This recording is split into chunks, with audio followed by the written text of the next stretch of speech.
Shalom. First and foremost, I want to give all praises, honors, and glory to Yahweh, Bahashem Yahawashi. Double honor goes to the head apostles and elders at GMS. I'm not a member at GMS. I do follow GMS through the spirit and power of Yahweh, Bahashem Yahawashi. Lord's will, I hope this will be an edifying lesson to the hopeful elect, the Lord's lambs that are scattered amongst the four winds of the earth. All right, shalom, shalom. This is the brother Abad coming with another lesson through the spirit. This is pertaining to the mark of the beast here in Revelations, the 13th chapter, and dealing with verse 16. I was on the highways and byways chopping it up with this camp, and they said that the mark here in Revelations, the 13th chapter, the 16th verse, okay, this mark is sin. Okay, it says that this mark here is sin. Okay, so I pulled scriptures, to debunk that belief. And however, they still wasn't able to receive it.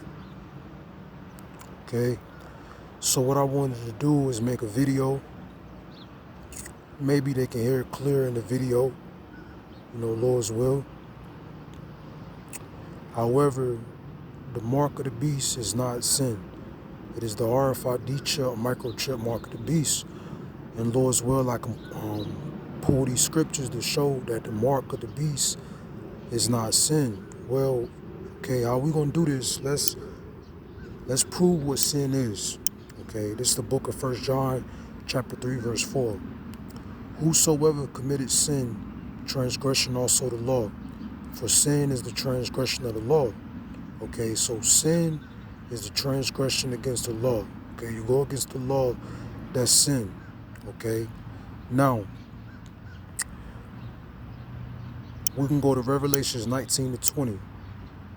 Okay, now this is an account of individuals that received the mark of the beast. Okay, and this is going to show what happened to them. Revelations 19 to 20.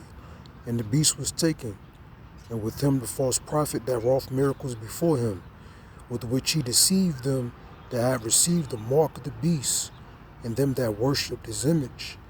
These both were cast alive into a lake of fire burning with brimstone. Okay, so you're going to have some individuals that receive the mark of the beast. Okay, and they're going to be cast into a lake of fire burning with brimstone. Lake of fire burning with brimstone. Okay, and that lake of fire burning with brimstone is dealing with the ICBM missiles, intercontinental ballistic missiles, that's coming during the time of World War III, which is known as Armageddon. Okay, also Yahweh Bashem Yahawashi coming with the chariots, with the laser beams. Okay, so it says that, let's read it again, Revelations 19 and 20. And the beast was taken, and with him the false prophet that wrought miracles before him, with which he deceived them that have received the mark of the beast, and them that worship his image. These both, okay, were cast alive into a lake of fire burning with brimstone. So my question to the camp, okay, which broke this down, during this session. If the mark of the beast is sin, okay, now when we deal with the elect of the nation of Israel, okay, the elect, the 1/3, okay, which is the 144,000 prophets, 12,000 from each tribe, okay, and the great multitude of men, women, sons, and daughters, they sinned, okay, they committed sin. Those men and women committed sin. Okay, matter of fact, let's prove it. This is the book of Ecclesiastes, chapter 7, verse 20. Ecclesiastes 7, verse 20. For there is not a just man upon the earth that doeth good and sinneth not. Okay, and the word, and when you go into this word just, is righteous, and that's speaking about the elect. So according to you guys' camp, you say that sin is the mark of the beast. Okay, but here we just read Ecclesiastes 7, verse 20. For there is not a just man upon the earth that doeth good and sin not. Now again, the elect sin. The ones that are destined for salvation, destined to be delivered, destined to be the first fruits in the kingdom of heaven, they sin.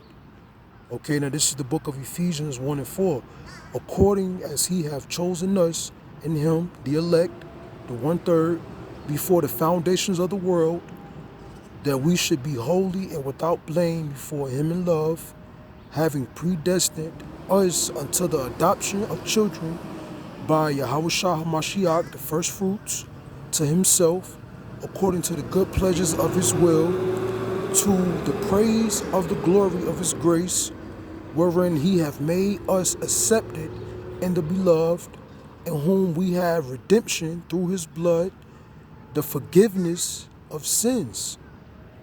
Okay, the forgiveness of sin. So the elect that's already destined for salvation from the foundations of the earth, they sinned. They committed sin, but their sins are going to be blotted out. Okay, and that's all according to Yahweh Ba'ashem Yahawashi.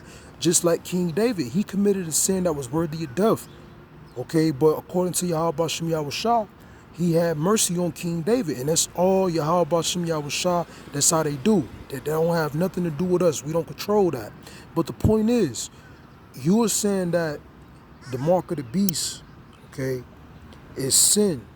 But we just read here in Revelations 19 and 20 that there were going to be what? Some of them that received the mark. Let's read it. Revelations 19 and 20. And the beast was taken, and with him the false prophet that wrought miracles before him, with which he deceived them that had received the mark of the beast, and them that worship his image. These both were cast alive into a lake of fire burning with brimstone. So why is he going to allow the elect to receive the mark, which you guys say is sin, okay, which those that receive this mark, some of them are going to be cast alive into a lake of fire burning with brimstone? You see how you guys' doctrine, you guys' belief doesn't add up to the scripture?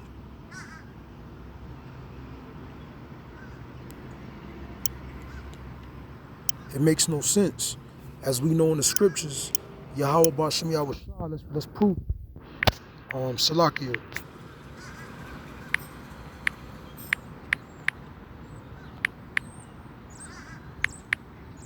This is 1 Corinthians 14:33. For the Most High, Yahweh Ba'ashem Yahawashi, is not the author of confusion, but of peace, as in all churches of the saints. He's not the author of confusion. Because here you guys on the highways and byways preaching that the mark of the beast is sin, okay? But the elect that are chosen from the foundations of the earth, as we just read, let's go back to it. I'm gonna read the scripture. Ephesians 1 verse 5. Ephesians 1:5. Having predestined us. So that's from the foundations of the earth. The elect are already predestined from the foundations of the earth, having predestined us unto the adoption of the children by Yahawashi HaMashiach to himself, according to the good pleasures of his will, to the praise of the glory of his grace, wherein he hath made us accepted in the beloved, in whom we have redemption through his blood, the forgiveness of sins. And here you go on the highways and byways saying that the mark of the beast is sin, when the elect is already destined to be forgave for their sins. Okay, but in Revelations 19 and 20, it says that those that receive the mark, they're going to be cast. Some of those that receive the mark are going to be cast alive into the lake of fire burning with brimstone, fire and brimstone. You see, you guys' doctrine don't make no sense. And this is what I tried to, bring to the forefront through the spirit and power of Yahweh Ba'ashem Yahawashi. And it's like it went over your head, man. The mark of the beast is not sin. It is the RFID chip, microchip, mark of the beast. And Lord's will, I can do a lesson, get into that, man. Lord's will. All right, so with that being said, I want to give all praises, honors, and glory to Yahweh, Ba'ashem, Yahawashi, Ba'ashem, Rakak Wadash, Shalom.